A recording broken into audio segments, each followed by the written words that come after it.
Vamos lá.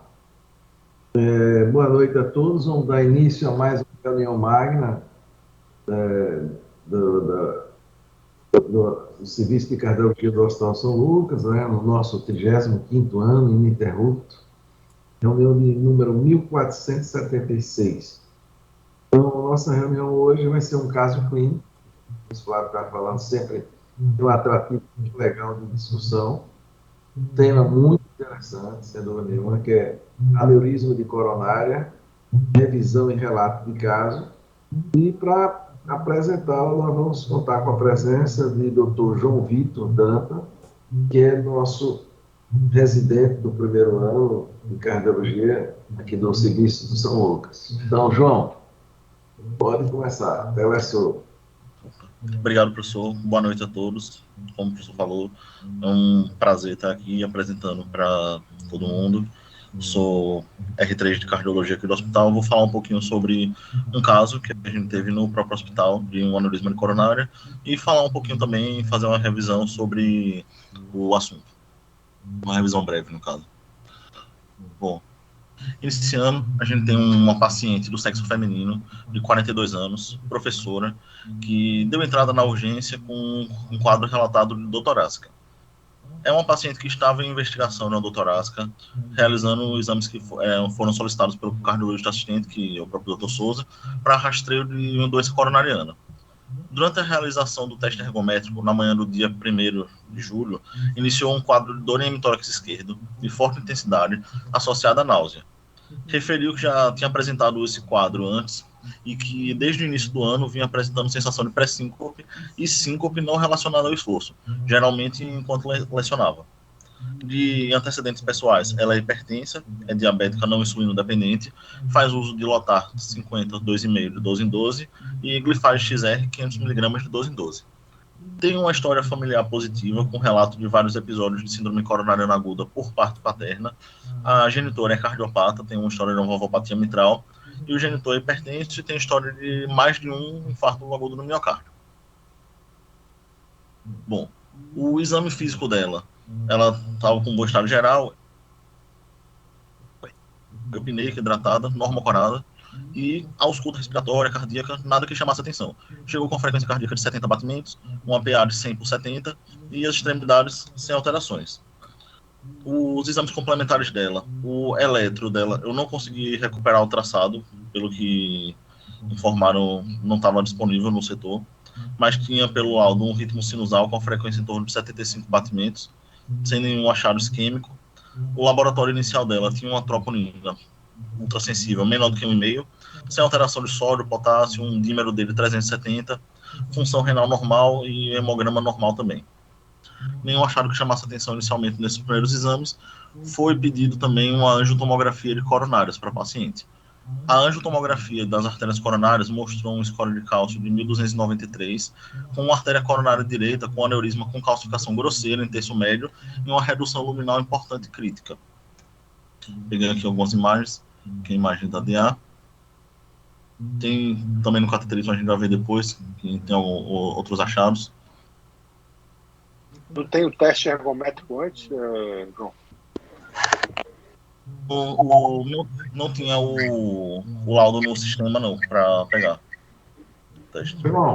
João, quem fez o teste foi eu. Então, assim, Sim. O teste ergométrico, ele não teve alteração isquêmica, né, de eletrocardiográfica. Agora, eu dei como teste alterado por dor precordial anginosa. Ela para mim, foi dor típica, entendeu? Sim.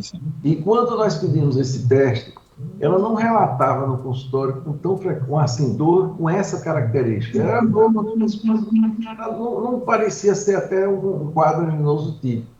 Mas no teste, ela fez uma dor que me convenceu que era angina. Tanto que eu, quando falei diretamente com o plantonista, eu digo, essa paciente merece fazer um angiotomo, porque ela fez dor anginosa, eu não tenho dúvida. Sim. Mas, viu, não alterou o eletro, não foi isquêmico. Sim. Ô Souza, só interessante nesses casos que vem do teste ergométrico, né? Muita gente interroga, né? Por que não manda para o CAT, né? Porque muitos desses casos, principalmente em jovem, tem alguma causa não aterosclerótica, né? Principalmente no ponto de miocárdio. Exato. Muito comum a gente pegar, né? Eu pensava muito mais numa alteração desse tipo, uma ponte, ou origem anômala, né, de coronária, do que propriamente uma lesão aterosclerótica. Verdade. É interessante porque assim, o residente pode questionar, né? Se a dor foi típica, por que você não mandou, né? Porque tem esse diferencial, né? Esse diagnóstico diferencial, né? Sim. Bom, aqui a imagem da coronária direita, eu vou colocar a reconstrução para evidenciar melhor também.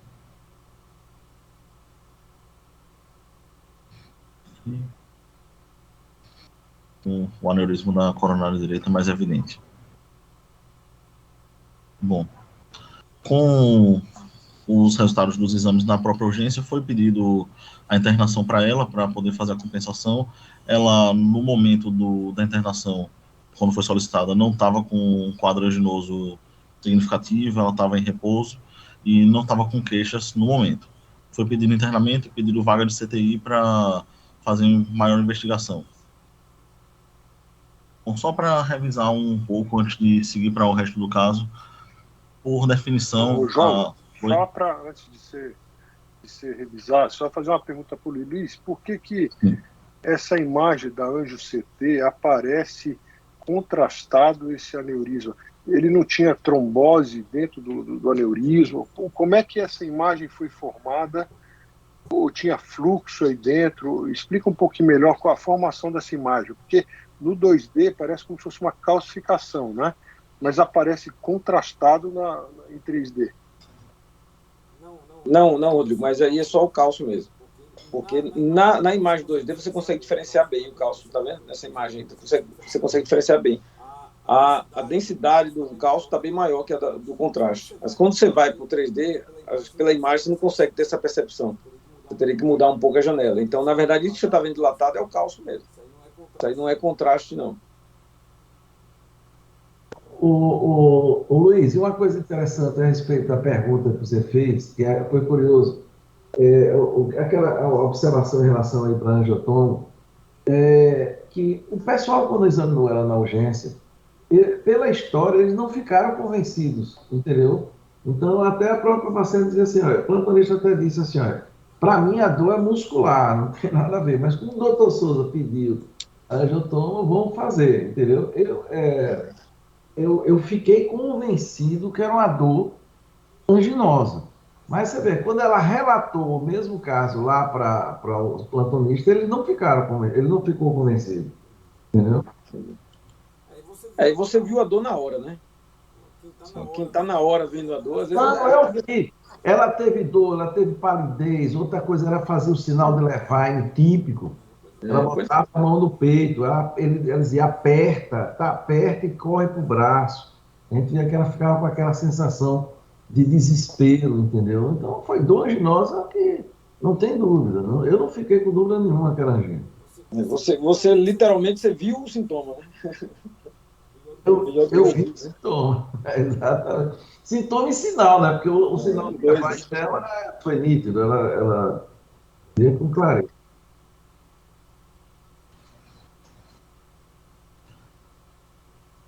Bom, continuando aqui só com a questão, fazer uma breve revisão aqui dessa parte do aneurisma coronário. Então, por definição, o aneurisma coronário é uma dilatação de uma artéria coronária excedendo 50% da referência do diâmetro do vaso em estudo, então maior do que 1,5 vezes o valor dela. E são chamados de aneurismas gigantes quando excedem a referência do diâmetro do vaso em 4 vezes a referência ou possuem diâmetro maior do que 20 a 150 milímetros. A prevalência e a apresentação é uma condição patológica de pequena prevalência, tem 0,3 a 4,9% nos estudos de angiografia e 1,4% nas análises pós-mortem. E o acometimento principal dessas artérias é principalmente a coronária direita, em região proximal e no terço médio, como o caso da paciente.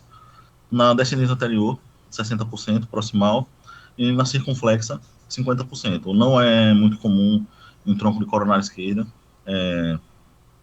uma das coisas que a gente pode ressaltar. E a classificação do aneurisma, ele pode ser um aneurisma, pela classificação estrutural, um sacular ou fusiforme, a depender do diâmetro transversal ou longitudinal, qual seria maior. Pela composição das camadas, o aneurisma verdadeiro ele vai ter as 3 camadas, enquanto um pseudoaneurisma ele vai ter apenas 2 camadas. E a extensão do envolvimento, ele pode ser um aneurisma de tipo 1, se tiver uma dilatação difusa de 2 ou 3 vasos. Tipo 2, dilatação difusa de um vaso e doença localizada em outro. Tipo 3, se tiver dilatação difusa de apenas um vaso. Ou tipo 4, com a dilatação segmentar ou localizada. Bom, a fisiopatologia da formação do aneurisma segue basicamente a formação dos outros aneurismas, não diferente, seria na coronária, né? Pela destruição tanto da camada média, um afinamento da parede arterial, um aumento do estresse e um progressivo aumento da dilatação. Uma coisa que a gente pode considerar é que cerca de 50% a 52% das causas seriam de origem aterosclerótica e que tem uma grande ação nas metaloproteinases de matriz, que acabam fazendo a proteólise exagerada na matriz extracelular e causando a lesão endotelial e gerando o turbilhonamento que propiciaria a dilatação do vaso. As principais etiologias eu coloquei aqui a etiologia geral. De forma geral, a aterosclerose é o mais comum nos adultos. Nos adultos chega a quase 90%. Essa questão de 52% de aterosclerose seria no contexto geral. Causas congênitas, a gente tem 17%. Arterites, principalmente a de Kawasaki, a gente tem 17%. Outras formas, como questões infecciosas, a gente tem aneurisma micótico de 11%. Desordens do tecido conjuntivo, um pouco mais raro, menos de 10%, como, por exemplo, a questão da síndrome de Marfan. E causas iatrogênicas, a gente tem de 0,3% a 0,6%, um evento menor nesses casos. Só para resumir com um quadro, uma imagem aqui, a gente tem aqui a imagem do aneurisma sacular, o aneurisma fusiforme e o aneurisma gigante. A questão das manifestações clínicas de complicações, a gente pode ter uma trombose do próprio aneurisma, a gente pode ter uma embolização distal, ruptura do aneurisma também é uma possibilidade, é um quadro mais grave, pode gerar também uma fístula nesses casos de ruptura do aneurisma. Uma compressão externa, compressão de alguma câmara cardíaca, seria uma manifestação clínica também indicativa até para realização de cirurgia, uma das indicações de cirurgia que a gente já vê no manejo. Quadro de angina e mesmo pacientes que se mantêm assintomáticos com o aneurisma da coronária. Bom, o diagnóstico, de forma geral, o padrão ouro seria fazendo a geografia das coronárias, que vai trazer informação sobre a forma, o tamanho, a localização e a presença de outras anomalias coexistentes. E isso na questão de uma forma mais invasiva, né? Outras formas não invasivas, a gente teria a angiotomo e a ressonância magnética da coronária. A angiotomo, que é uma forma alternativa, não invasiva também para avaliar o aneurisma, mas tem algumas limitações, como, por exemplo, se tiver uma calcificação muito importante, seria uma questão para ver questão de coágulo, trombo dentro do vaso, também acaba dificultando um pouquinho, e também a parte distal das coronárias acaba não sendo tão bem visualizada. E na ressonância, seria outra forma não invasiva também, mas que não está avaliado em todos os centros, seria uma das limitações, não é disponível em todas as situações, e não mostra algumas características de calcificações periféricas lineares que seriam para poder observar nos aneurismas. Outra forma seria o IVUS, o ultrassom intravascular, que seria um padrão também que tem se tornado, né, um gold standard também, mas que ajuda principalmente a diferenciar um aneurisma falso e observar também as causas de ruptura de placa nesses pacientes. Seria uma das indicações para fazer o IVUS. E o tratamento, a gente pode fazer uma sequência, a gente tem que, principalmente, a gente vai ver que nessa paciente, inicialmente foi tentado um manejo mais clínico da paciente, mas nos pacientes que têm alteração severa de artéria coronária, tem um aneurisma próximo de bifurcação de grandes vasos, evidências de embolia do aneurisma para leitos distais, gerando uma isquemia miocárdica, no tronco da artéria coronária esquerda também, são indicativos de considerar a intervenção cirúrgica, mas não tendo essas causas principais, como, por exemplo, também um aneurisma gigante, que pode também ter compressão de camadas cardíacas, formação de fístulas como uma complicação, a gente pode ver para fazer uma intervenção ou não fazer uma intervenção coronariana inicialmente. Para fazer a questão da intervenção coronária relacionada, a gente pode ver, fazer uma imagem intravascular, fazer o IVUS para poder ver se tem um pseudoaneurisma ou então tem um aneurisma verdadeiro. No caso dos pseudoaneurismas grandes, tem que ser considerada a intervenção percutânea ou cirurgia. Nos pequenos, a gente pode manter o manejo clínico com dupla agregação, fazer um acompanhamento próximo desses pacientes, um segmento mais de perto desses pacientes, e considerar fazer angiografia ou coronariografia, uma angiotomo de coronária nos próximos 6 meses. Nos pacientes que têm um aneurisma verdadeiro, que são pequenos, o mesmo manejo, a gente pode considerar um manejo clínico e fazer um segmento mais próximo e realizar realmente depois de 6 meses uma nova angiografia, fazer uma angiotomo de coronária. Nos pacientes que têm aneurismas grandes, a gente, nos assintomáticos vai manter o mesmo manejo, nos sintomáticos a gente vai considerar intervenção coronária percutânea ou cirurgia mesmo. Se não for feita uma intervenção coronária inicialmente, vai avaliar a questão da instabilidade hemodinâmica, se o paciente tem uma angina recorrente, que no caso dessa paciente era uma paciente que vinha com uma angina recorrente, então no caso dela, como sim, vai tentar fazer a revascularização e se não tivesse nenhum desses critérios, vai fazer somente o manejo médico, né? Fazer o controle clínico com dupla agregação, ver, considerar anticoagulação, estatina, mas no caso de uma falha na intervenção percutânea, ou então o paciente mantiver essas queixas, considerar uma intervenção cirúrgica. Esse seria mais ou menos o fluxograma para o tratamento do aneurisma de coronária. Voltando para o caso clínico da paciente, ela foi admitida na UCV no mesmo dia, no dia 1º, estava estável hemodinamicamente. No momento que chegou na UTI, não tinha queixa de dor anginosa.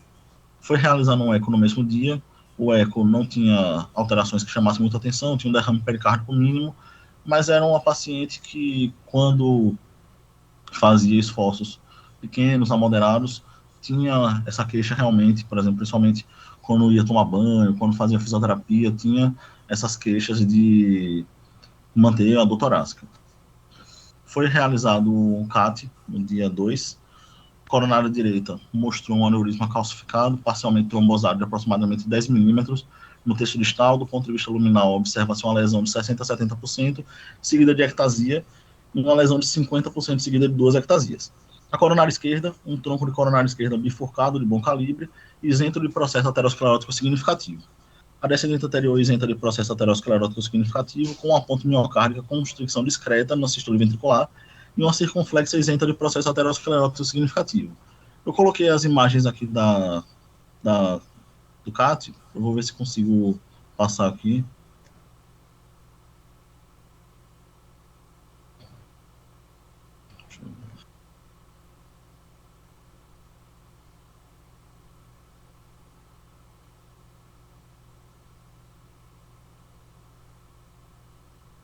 Aqui dá para ver bem a dilatação da coronária direita.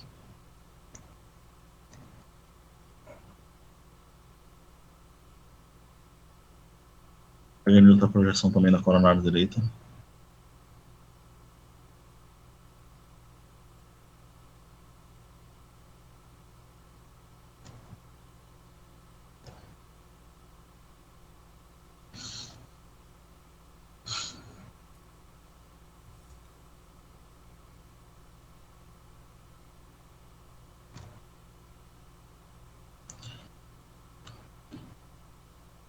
Da coronária esquerda, sem alterações assim significativas.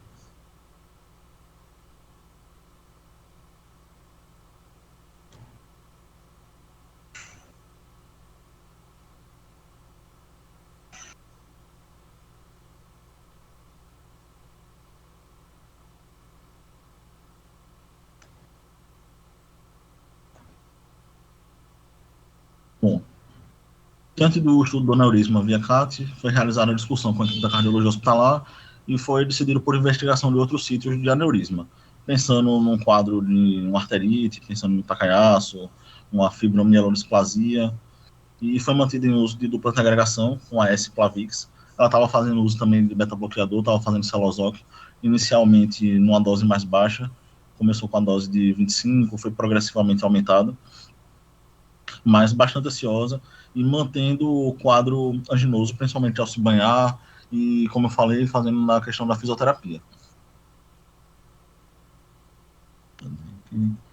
Foi iniciado para ela por conta desse quadro de dor anginosa, e várias vezes durante o internamento ela ficou vários dias na instituição, ela entrou no dia 1º, saiu no dia 23.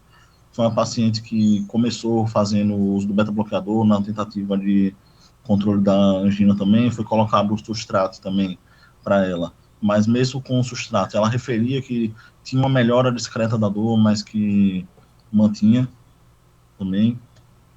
Foi feita a angiotomo de crânio, de tórax e de abdômen no dia 4, não teve outros achados de aneurismas, e apesar da otimização clínica, o paciente mantendo quadro álgico anginoso, principalmente ao deambular pela unidade. Foi iniciado nitrato oral com monocordio, com relato de alívio dos sintomas. Mas, devido à manutenção do quadro anginoso pela paciente, foi optado por angioplastia com stent revestido. Ela foi readmitida né, na UCV no dia 8, após tentativa de angioplastia do aneurisma trombosado de coronária direita no terço médio sem sucesso. Depois da pré-dilatação, houve a abertura do fluxo intraneurisma em uma fístula coronária cavitária com o implante do stent no ósculo do terço médio da coronária direita para correção da dissecção. Ficou em acompanhamento com a cirurgia cardíaca para avaliar a necessidade de intervenção para o caso de ela manter um quadro álgico ou piora da angina, ver se seria feita uma intervenção cirúrgica, mas ela se manteve estável hemodinamicamente durante o período, mas evoluiu com necessidade de realização de hemotransfusão. No momento que estava fazendo o CAT, foi feito um eco que não mostrou que houve aumento do derrame pericárdico, não houve uma fístula significativa que mostrasse que teve realmente um quadro de maior gravidade, e foi necessário a transfusão de apenas um concentrado de hemácias. Ela teve uma queda de HB de 11,5 para 8,5, então foi realizada essa hemotransfusão. E foi discutido no HART nesse momento com decisão de tratamento clínico otimizado e acompanhamento com a equipe multidisciplinar. É uma paciente que tem um quadro clínico ansioso também, ela é realmente bastante ansiosa, estava fazendo acompanhamento com a psicologia e com a psiquiatria, e foi realizado acompanhamento com a psiquiatria durante o período de internação, que ela teve alta com uso de frontal, de 0,25 pela manhã e 0,5 miligramas à noite, e teve alta pela cardiologia no dia 23, em uso de somalgin, 100 miligramas, o clopidogrel 75, foi iniciado também valbradina, inicialmente numa dose menor, e teve alta com 7,5 miligramas 2 vezes ao dia, Celozoc 100 miligramas 2 vezes ao dia, o Vastarel 35 miligramas 2 vezes ao dia, o Glifage de 500, 2 vezes como ela já usava, e o Sustrato de 10 miligramas SOS apenas. Então foi um caso que inicialmente foi realizado o cateterismo, ela referiu uma melhora parcial dos sintomas, mas ainda assim, de vez em quando, referia bastante queixa, foi considerada a possibilidade de intervenção cirúrgica, mas depois de discussão no HART foi optado por manejo clínico, fazer uma reabilitação cardiopulmonar, até tinha discutido com a doutora Milena, que ela vai atender ela essa semana, se não me engano, e ficar fazendo o acompanhamento clínico ambulatorial para o manejo do quadro dela. Então, basicamente isso, o quadro, minha referência aqui, e obrigado. Ok, João. Exatamente essa. Acho que você poderia já descompartilhar a tela, né? Acho que você... Sim. Deixa eu só tirar. Doutor Souza, dê um highlight aí da evolução dela, como é que ela está hoje em dia? Então, eu, inclusive, falei há pouco com o marido dela, né? Então, assim, ela teve comigo no consultório, continuava ainda basicamente com os meus sintomas, e alívio muito pouco, né? Mas, assim, ainda tendo queixa, ela ela começou as atividades de professora nessa semana, e tá programado para fazer o teste cardiopulmonar com Milena para amanhã de manhã. Mas aí, Roberto, ele me falou que tá assim, que continua, por exemplo, ela chega exausta, se refere ao mesmo quadro, dor precordial, dispneia aos mínimos esforços, assim, está toda otimizada, a frequência cardíaca, quando ela esteve aqui no consultório, estava boa de repouso, entendeu? E eu estou achando, assim, a gente termina achando ainda muito sintoma para ser somente daquela lesão de doença, daquela coronária direita. Outra coisa, o teste dela, quando ela fez o teste, o primeiro teste, ela não estava em uso de beta-bloqueador. Eu acho que ela atingiu a frequência submáxima e o teste não foi isquêmico, entendeu? Agora foi positivo por dor, né? O teste foi alterado por dor, melhor dizendo. Então, assim, é um quadro, uma situação interessante. Primeiro ponto importante. Ela, quando chegou naquele dia para fazer o teste, ela começou o teste bem, não tinha os sintomas que ela apresenta agora. Nitidamente não tinha. Ela passou a apresentar os sintomas já ali com o andar da carruagem, né? O teste já andando, não me lembro se era já no segundo, terceiro estágio. Mas no início ela não tinha, hoje ela não teria condições de fazer isso, pelo que ela relata. Então, esse é um dado interessante. E segundo, é assim, você vê que ela está praticamente usando tudo que a gente tem direito, em termos de terapia antianginosa, e o próprio esposo me falou, isso não tem uma hora mais ou menos, ele falou, foi um pouco antes de entrar na reunião do Clube do Artigo, estava conversando com ele, ele dizendo assim, ele decepcionado com a não ação das medicações, né? Porque nós expomos tudo aquilo, a possibilidade de ter um efeito psicogênico, porque tem muitos sintomas para uma lesão só da coronária direita, né? E, embora tenha aquela ponte miocárdica, etc. A possibilidade de uma angina microvascular, a gente nunca pode, como é que chama, desprezar, não tenha dúvida. Agora, é uma coisa curiosa, né? E, Ela não tem aquele estereótipo, né, de doença microvascular, né? Ah, não, ela não é obesa. não é, não Eu é. acho que a ergospirometria, tá, Milena, que vai fazer, eu acho que vai poder mais, assim, Isso. objetivar melhor, porque ela não tem alteração eletrocardiográfica hora nenhuma. Nenhuma, hora nenhuma.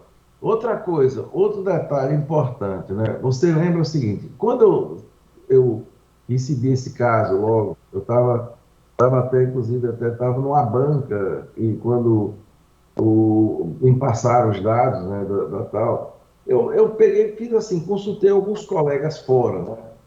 Consultei clínicos cirurgiões e hemodinamicistas, né? A opinião quase unânime inicial era de tratamento clínico, né? Achando que assim, até o próprio cirurgião, o próprio Fábio Jatene, fez a opção por tratamento clínico.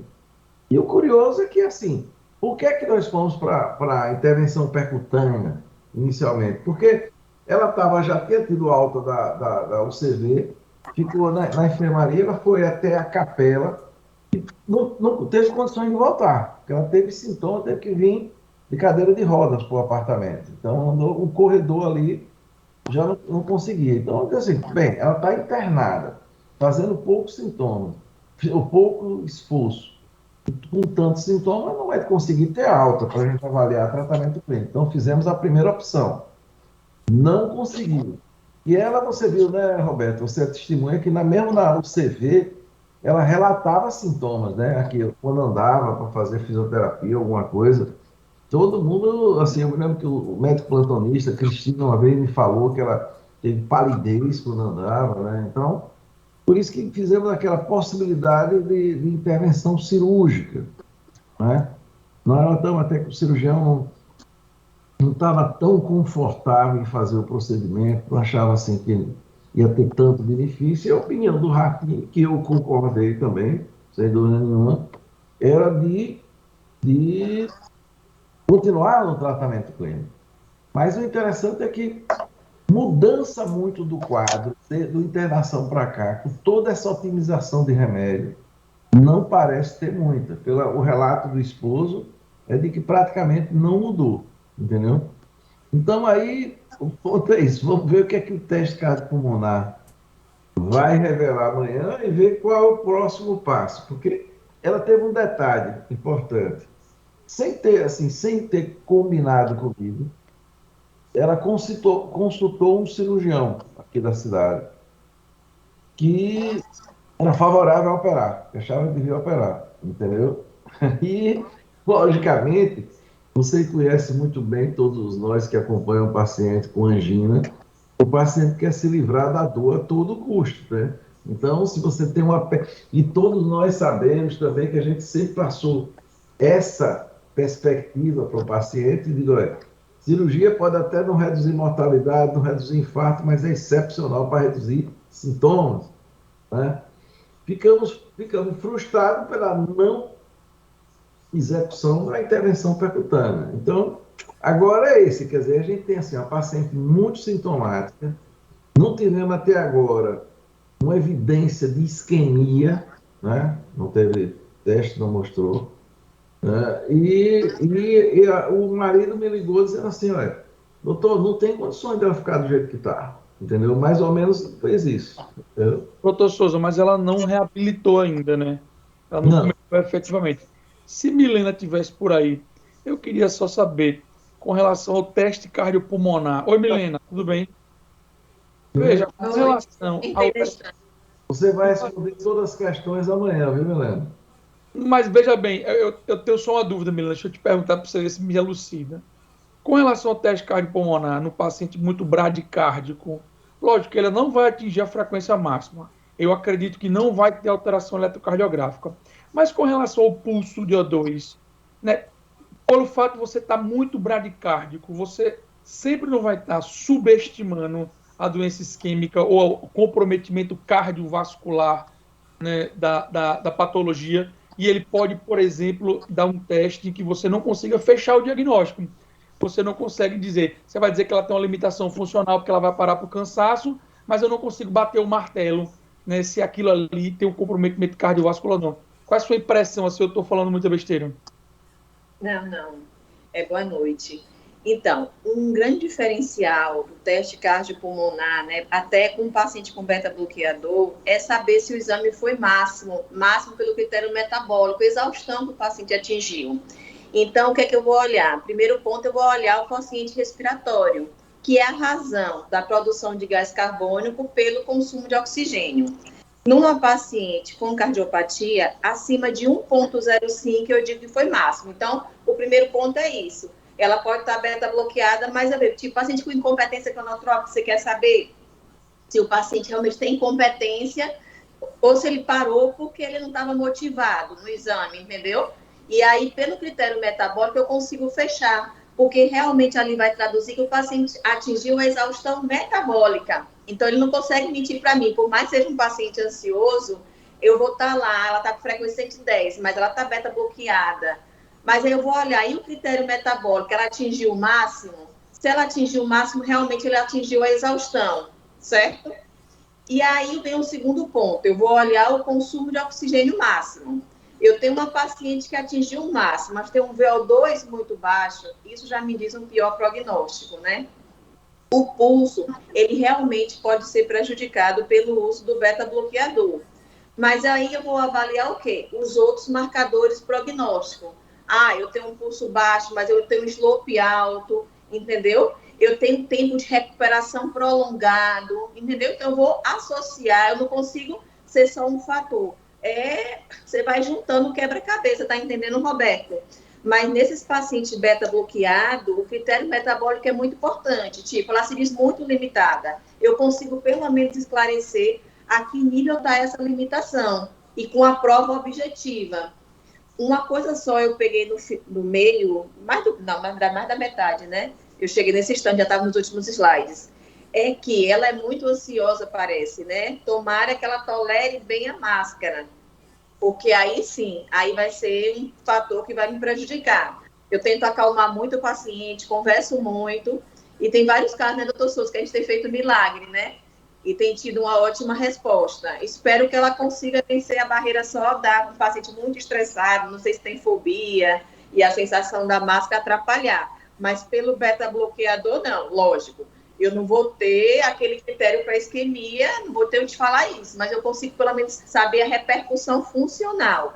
Aí, com certeza, você não vai ter como fechar com o beta-bloqueador para a parte isquêmica, vai ficar em falha. Mas você vai ver, conseguir ver o que ela se diz muito, né? Que ela não está. E na própria reabilitação, Larissa já me passou, Milena, não estou conseguindo fazer quase nada. Então, assim, a gente vai ver se realmente foi máximo e quanto ela está conseguindo atingir. Eu acho que a primeira coisa que vocês querem aí é saber pelo menos a repercussão funcional, né? Dessa paciente. Exato, porque aparentemente, sabe, Milena, a impressão que dá, assim, tem muito sintoma para pouca lesão. Não sei se essa impressão aí de Roberto, dos outros que viram, entendeu? É muito, porque, olha, o próprio Fábio, ele chegou para mim, como é que ele vai revascularizar uma artéria dessa? Pequena, entendeu? Não, de jeito nenhum, é muito tiro para fazer, para um caso assim, usar uma arma muito poderosa para uma coisa pequena. Também acho. É exceção, né, doutor Souza? Isso é exceção, até porque a coronária direita dela, ela vai, o Luiz pode até explicar, mas ela vai ela percorre praticamente tudo no sulco e ela só abre no final. O que a gente vai ter de ganho de coronária para revascularizar é muito pequeno, né? Pequeno, sim, claro, muito pequeno, concordo. Então, assim, aí sabe, Milena, eu conversei com o esposo dela dizendo o seguinte, esse exame que vai fazer amanhã é muito importante, então, que ela colabore... Souza. Oi, Zé Augusto, fala. É que eu terminei saindo rapidinho para atender uma familiar de paciente. Eu acho que uma coisa para essa doente é segurança de treinamento, viu, Milena? É como faz a programação para o treinamento. Não sei se a gente esperaria grandes limitações funcionais, não. Eu penso que é um desafio treinar essa doente, né? Ela tem uma lesão de uma artéria pequena, mas uma lesão obstrutiva. Como é que a gente pode ter um treinamento com alguma segurança, se é que é essa a ideia do grupo? Não, aí tem o cardiopulmonar em relação à segurança, o paciente cardiopatia, a prescrição é o mais seguro, porque você vai avaliar os limiares ventilatórios, né? O primeiro limiar ventilatório, se eu tenho um primeiro limiar ventilatório, que é uma zona inicial, que eu consigo melhorar condicionamento, e é uma zona segura, né? Esse vai ser, e não tem isquemia, é um ponto tranquilo para a gente iniciar essa prescrição do exercício físico. Às vezes o paciente ele nem atinge logo o primeiro limiar, então a gente trabalha 10% abaixo até a gente vai evoluir no treinamento, mas em relação à segurança, que vai permitir melhor o cardiopulmonar, tanto avaliando a arritmia, a isquemia e vendo os limiares ventilatórios, limiares de segurança, entendeu? Perfeito. Eu acho que é isso que tem que ela sair. Eu penso que essa prescrição muito bem sistematizada que ela deve sair, entendeu? Acho que esse exame pode dar isso e deve dar isso, né? Viu, Zé Augusto, esse exame que eu queria fazer, até nós temos programado, né, Milena, para fazer até na semana passada já, porque exatamente para saber onde está pisando, né? Porque você está vendo sintomas, etc., mas você não tem um parâmetro seguro de como você investir, como programar. Então, essa é a ideia. E vamos fazer amanhã. Luiz Flávio aí, está escrito aí. Luiz. Eu de volta aqui. João, boa apresentação, parabéns pela apresentação.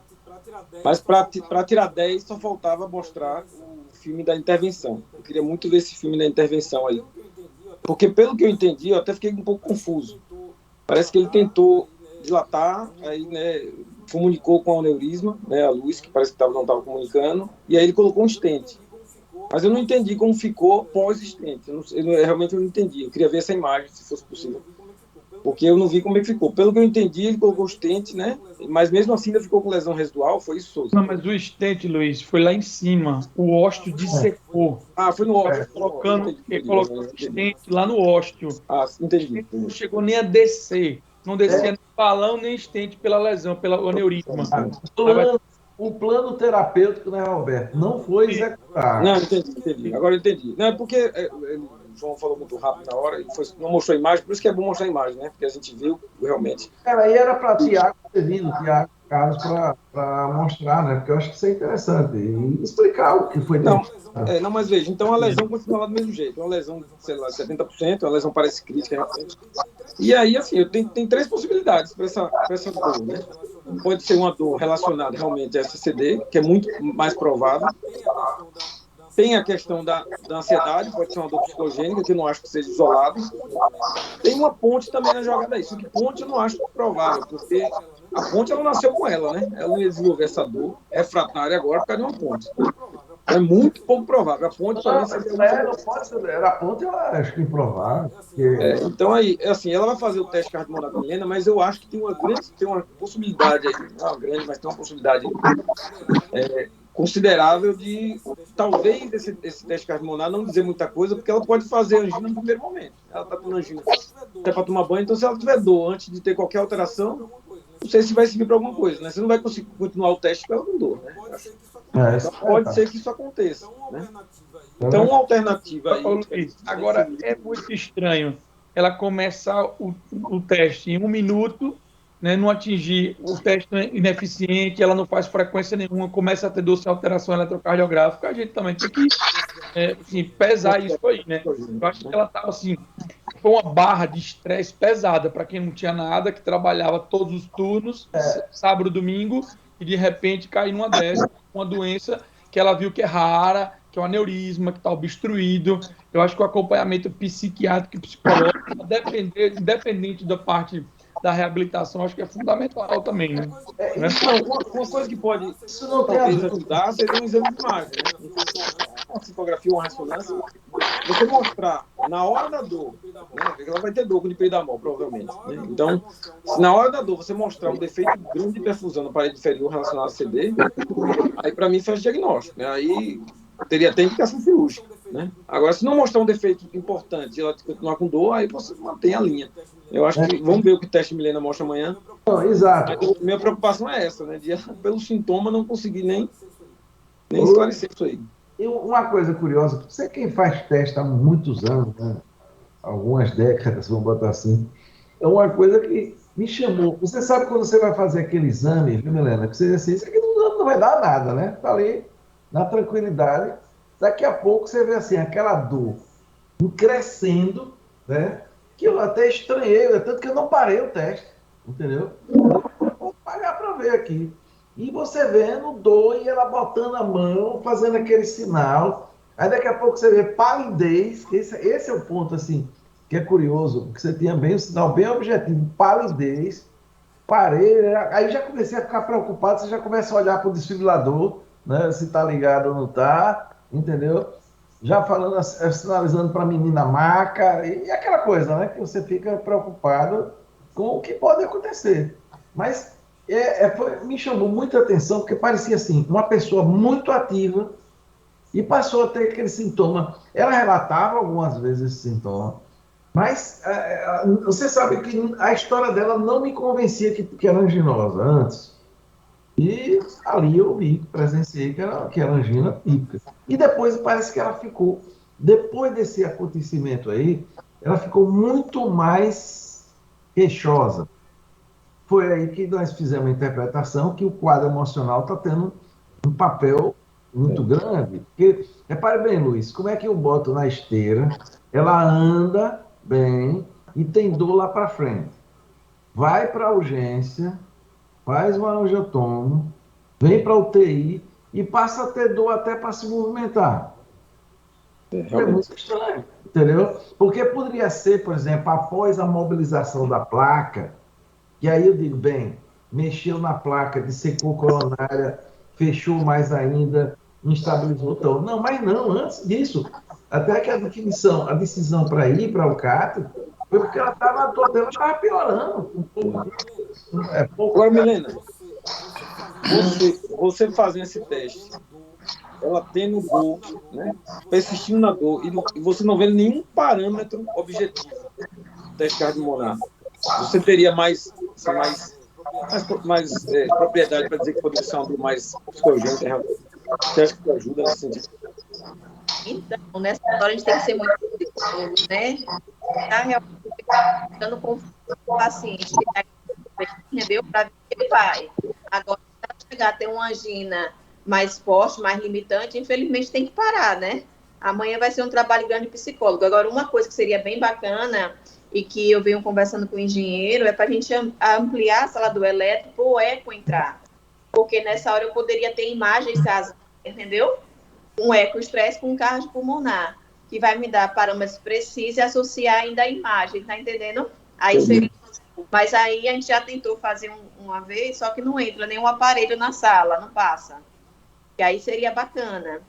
Mas vamos ver, amanhã só sentindo a paciente. Eu só fico preocupada com uma paciente muito abalada psicologicamente, às vezes a gente não consegue, já começa pela máscara, né? Estranha a máscara, mas vamos tentar amanhã, como o doutor Souza passou a importância do exame, né? Conversar direitinho para tentar o máximo dela. Milena, pessoal, Luiz, eu vou ter que sair da reunião. Aí, por favor, aí pode botar, porque eu tenho que ver aqui um caso aqui, viu? Então, podem terminar aí vocês. Eu acho que o Rodrigo levantou a mão. Rodrigo quer falar. Queria dar uma palavrinha aí. Não sei se o Souza vai continuar, porque ele vai sair, né?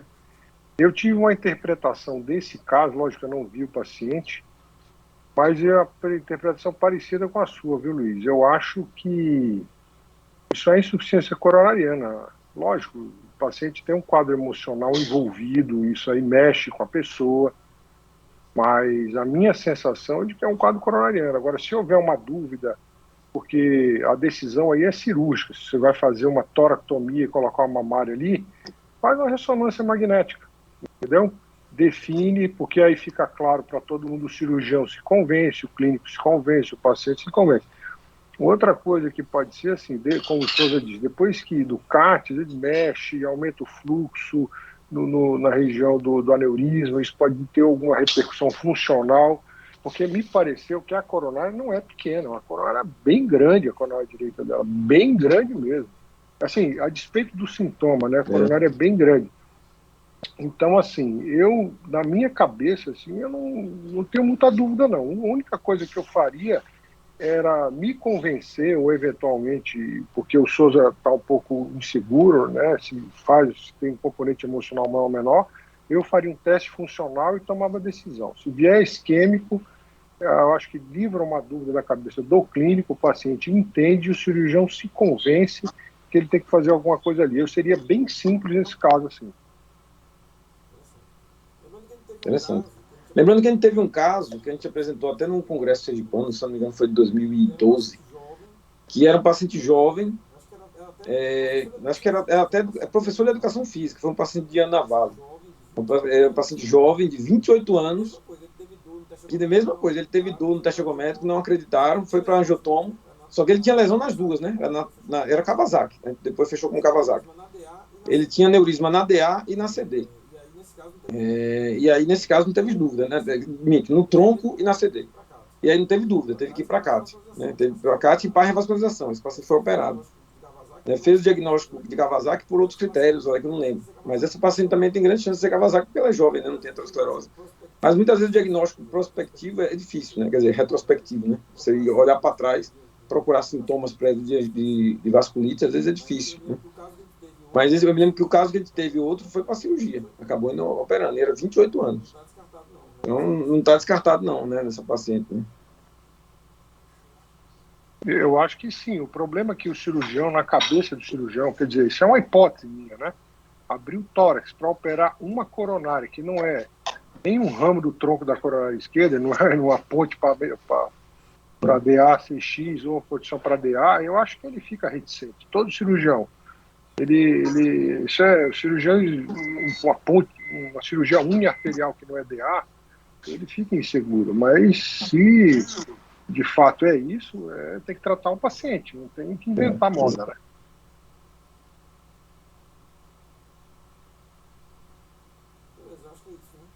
Beleza, eu acho que é isso, né? Amanhã a gente vai ter a resposta aí. Amanhã a Milena fala pra gente aí no grupo. Amanhã tem que ser psicóloga. Mas, Rodrigo, assim, nesse sentido, realmente, em relação à isquemia, um exame de imagem aí vai ter, lógico, mais acurácia. O cardiopulmonar amanhã eu acho que vai esclarecer bem em relação à limitação se ela fizer o exame, né? Se ela não tiver a parte psicológica, se ela não tiver uma angina limitante, né? Então, vamos ver. Amanhã vai ser surpresa. Eu coloco no grupo. Pronto, ótimo. Beleza, coloca aí para todo Então. mundo. Tchauzinho. Bom, então, acho que vamos encerrar, né? O Souza já foi. Acho que Boa noite, pessoal. Valeu, boa noite a todos. Obrigado. Boa noite. Boa noite.